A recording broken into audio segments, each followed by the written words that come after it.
Voilà, la 5O, on va en parler aujourd'hui. Aussi, on va parler des troupes ougandaises en République démocratique du Congo avec M. Blanchard de la Mouka. Bienvenue, M. Blanchard. Monsieur Blanchard de Nouvel Élan. De Nouvel Élan. D'abord et puis la Mouka Voilà, par la la Mouka. suite. Effectivement. Merci beaucoup. M. Blanchard, l'actualité oblige. Il y aurait l'accord ou il y aurait un feu vert des troupes ougandaises pour venir traquer les ADF en République démocratique du Congo. Comment vous trouvez cette décision qui a été prise? Parce qu'on a suivi sur des médias, on a suivi sur RFI qu'il y aurait un feu vert accordé par le chef de l'État. Bien, d'abord, merci de l'opportunité que vous nous accordez de partager notre lecture avec les nombreux téléspectateurs qui nous suivent en ces moments. D'entrée de jeu, je suis tenté de commencer par ce que j'ai entendu de Yoweri Museveni, parce que Museveni dit que lorsque on est fragile, on permet à ce que les troupes étrangères entrent dans votre pays pour trouver des solutions à la sécurité ou la sécurisation de vos frontières. C'est comme si vous souffrez de ce qu'il a appelé le sida politique. Donc, notre pays, en tant qu'un État souverain, c'est absurde, c'est anormal de comprendre que les pays tels que l'Ouganda, le Rwanda, les pays qui sont reconnus mondialement, il y a des rapports des experts des Nations Unies, il y a même un arrêt de la Cour internationale de justice qui condamne l'Ouganda à nous payer 10 milliards de dollars pour avoir... Ça s'est jamais fait. Ça s'est jamais fait. Pourquoi? Parce qu'il y a aujourd'hui le régime actuel de M. Tshilombo qui n'a pas voulu. Parce qu'après plusieurs années de tergiversation, ils ont finalement eu la pression pour pouvoir payer cette somme. Mais c'est M. Tshilombo qui leur avait demandé de reporter cela sine die pour ne pas permettre au peuple congolais de, bien évidemment, M. Tshilombo, il a demandé à l'Ouganda de payer en tout cas ces dommages d'intérêt à une date en tout cas ultérieure lorsqu'il voudrait. Voilà, c'est toute la question que nous nous posons. Mais lorsque aujourd'hui nous constatons que là où l'Ouganda a tenté pendant plus d'une décennie, de s'installer en République démocratique du Congo, d'entrer dans le sol congolais, ils n'ont pas pu. Mais aujourd'hui, c'est M. Tshilombo qui donne l'accès à ces troupes officiellement d'entrer sur le sol congolais. Ça, nous disons que c'est très grave. Et ce qui est encore d'autant plus, en tout cas, je dirais, insultant pour le peuple congolais, c'est là où la Constitution dit que lorsque vous voulez passer un tel accord, entre un pays étranger où vous voulez permettre à ce que ces troupes entrent dans le territoire congolais, sur le sol congolais, il faudrait recueillir l'avis du Parlement pour essayer de voir le contour de cet accord. Mais nous constatons que messieurs s'est permis de décider tout bonnement sans tenir compte de ce que le peuple a décidé dans la loi fondamentale. Il s'est en passé pour donner l'accord à Museveni. Je ne sais pas moi, peut-être... C'est sans l'accord du Parlement. Le Parlement bien évidemment. Et là, moi, je profite... Le Parlement n'a pas été saisi. Le Parlement n'a pas été saisi officiellement. On a entendu un député dire que non, ils sont informés, tout ça. Mais par quel mécanisme? Ce n'est pas parce que vous êtes amis du responsable. Mais parmi les recommandations de la Commission Défense et Sécurité, ils ont demandé, donc il y a plusieurs recommandations pour mettre fin à l'insécurité dans l'Est. Ils ont demandé à ce qu'il y ait aussi l'appui de certains États comme l'Ouganda, le Rwanda. Ça fait partie des recommandations de la Commission de sécurité et défense. Mais moi, je pense qu'il faudrait bien réfléchir, il faudrait bien analyser cette question. Lorsqu'il parle de l'appui, en quels termes? Je peux, à mon niveau, comprendre que lorsqu'il parle d'appui, c'est de mettre ces États en branle, en mouvement, de manière à faire à ce que les forces négatives qui proviennent de leurs États ne descendent pas, n'entrent pas jusque sur le sol congolais. Mais lorsqu'on parle d'appui en termes de faire passer les troupes étrangères, ici, puisque nous parlons de l'Ouganda en l'occurrence, qu'ils entrent dans le territoire, dans le sol congolais, alors qu'ils ne en tout cas, ils ne peuvent pas Mais entrer sous prétexte c'est qu'ils viennent traquer les coalisé, forces c'est négatives. coalisé contre les forces négatives, tel que vous le dites. Où est le mal en ça? Mais là, c'est un aveu d'impuissance, c'est un aveu de crise ou ce que l'on peut considérer de crise de souveraineté, crise même de légitimité, parce que lorsque un État est souverain, cet État a des attributs. Et parmi ces attributs, nous avons le côté défense et sécurité. Nous ne pouvons pas, lorsque nous avons une armée nationale, une armée républicaine redoutable, nous ne pouvons pas aller recourir à une armée étrangère pour mettre un terme à l'insécurité dans la partie est de notre pays. Parce que ces troupes qui vont entrer, cette armée étrangère qui va entrer ne viendra pas travailler pour l'intérêt de la République démocratique du Congo et ses filles et fils.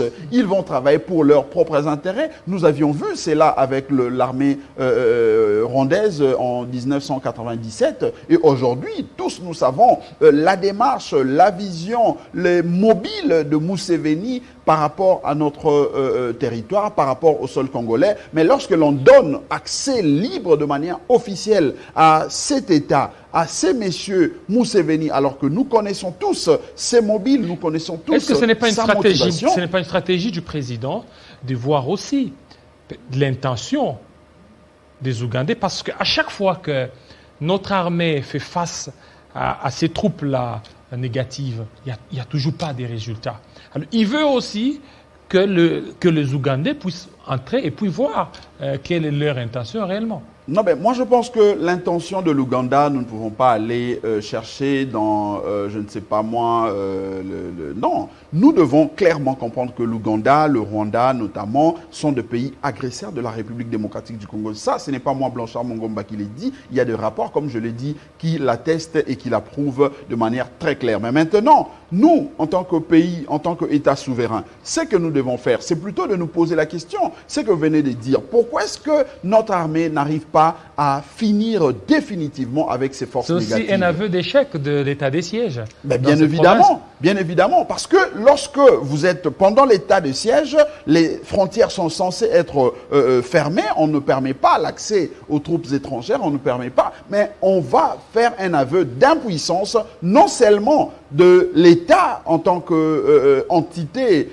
souveraine, mais l'on fait aussi un aveu d'impuissance de la stratégie mise en place pour traquer ces forces négatives. Ça, je crois que si l'on était sérieux, si ces régimes étaient vraiment sérieux, ils auraient pu simplement démissionner pour avoir prouvé aux yeux du monde qu'ils sont incapables de sécuriser les frontières de la République démocratique du Congo et les filles et fils de notre Alors, quelles pays. sont les implications qu'on aurait lorsque le président a pris seul cette décision, sans pour autant consulter l'Assemblée nationale, parce que jusque-là, il y a certains députés qui le disent, qui ne sont pas informés.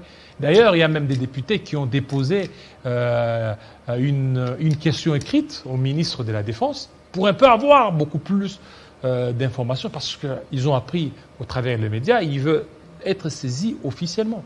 D'abord, j'ouvre une parenthèse.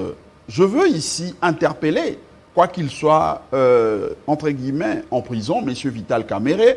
Je pense que c'est ici l'occasion pour lui de finir définitivement avec M. Tshilombo. De finir avec lui. Ça? Parce que, justement, M.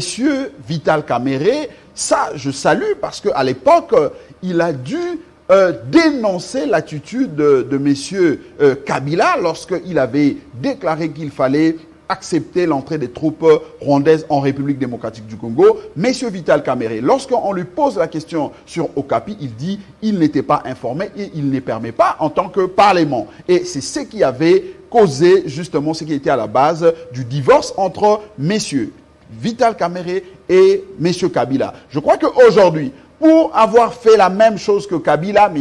Kamerhe doit dénoncer publiquement M. Tshilombo et rompre avec lui. Parce que là, il est encore... Définitivement. Parce que c'est ce qui lui a mené justement à rompre politiquement avec M. Kabila. Et je crois qu'ici, c'est une occasion pour M.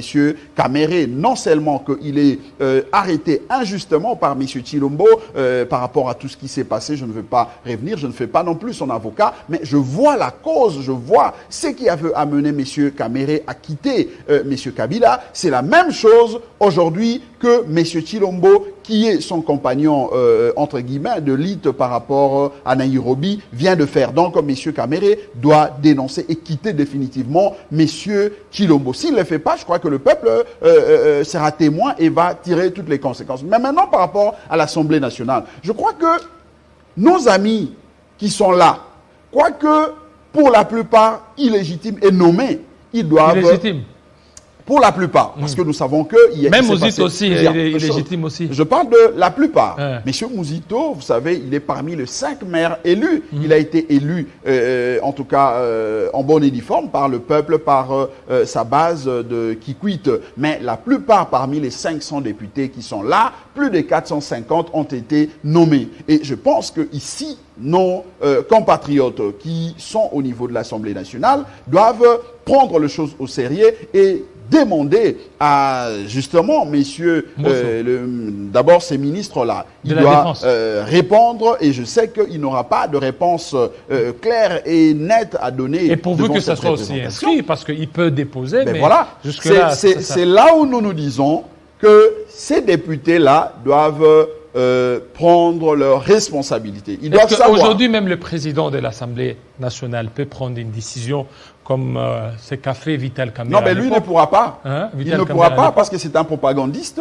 Il est là. Ben oui, le propagandiste de M. Chilombo. Il est là pour applaudir, il est là pour le Djalelo, il n'est pas là. Donc pour lui, il peut même dire oui. Ben oui, lui va acclamer. Et vous avez votre micro, vous pouvez aller tendre votre micro, il va vous donner des explications à dormir debout. Pourtant, il y a en tout cas violation de texte, violation de la Constitution. Et ici, moi j'interpelle plutôt les députés parce que je sais que M. Mbosso, comme toujours, il va faire ce qu'il a toujours fait, c'est-à-dire chercher à défendre M.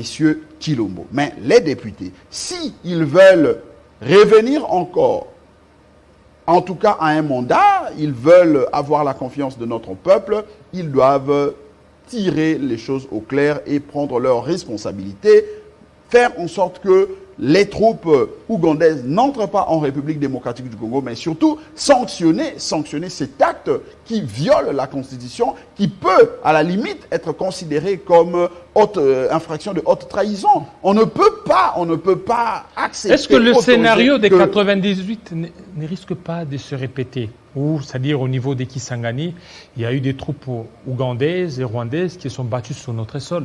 Pour leurs intérêts. Voilà, pour leurs intérêts. Parce qu'aujourd'hui, la tension qu'il y a entre l'Ouganda et le Rwanda, et imaginez que le Rwanda aussi demande à ce qu'il puisse aussi entrer sur les sols congolais, il risque encore de se battre comme en 1998. Mais vous aviez vu juste, et je crois que c'est ça la motivation même qui a poussé les constituants à inscrire cette disposition, cet alinéa dans la Constitution de la République démocratique du Congo, de manière à mettre les députés devant leurs responsabilités pour analyser le contour de ces genres de questions. Parce qu'aujourd'hui, nous savons tous que les troupes rwandaises entrent comme ils veulent en République démocratique du Congo. Il y a plusieurs rapports de Nations Unies qui l'attestent, qui les démontrent.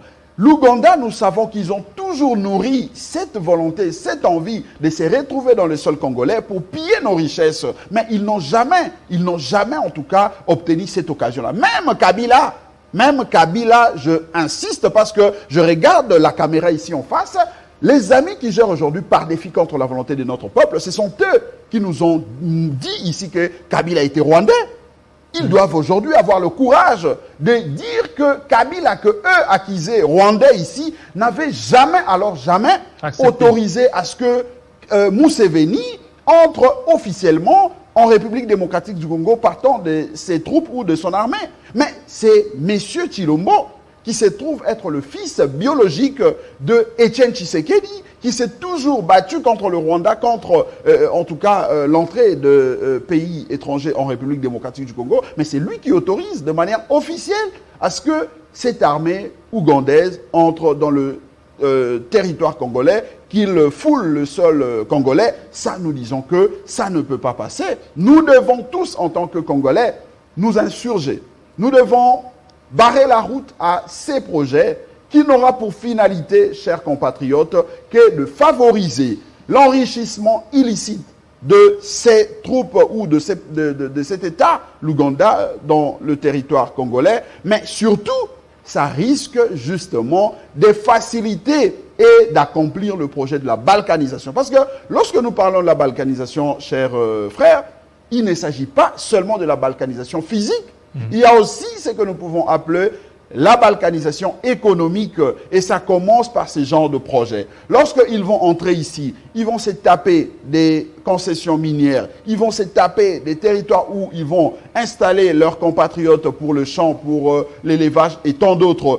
Lorsque, quelque temps après, vous allez venir pour leur demander de quitter les sols congolais, ils vont vous poser de problèmes. C'est ce que nous vivons avec le Rwanda, c'est ce que nous risquons de vivre avec l'Ouganda. Je crois que si la solution ou le mobile qui a poussé M. Tshilombo à accorder à ce que les troupes ougandaises entrent en République démocratique du Congo, c'est de traquer les ADF. Je pense qu'il serait mieux d'équiper l'armée congolaise en munitions, en tout cas moyens, parce que pour la plupart ne sont pas bien payés.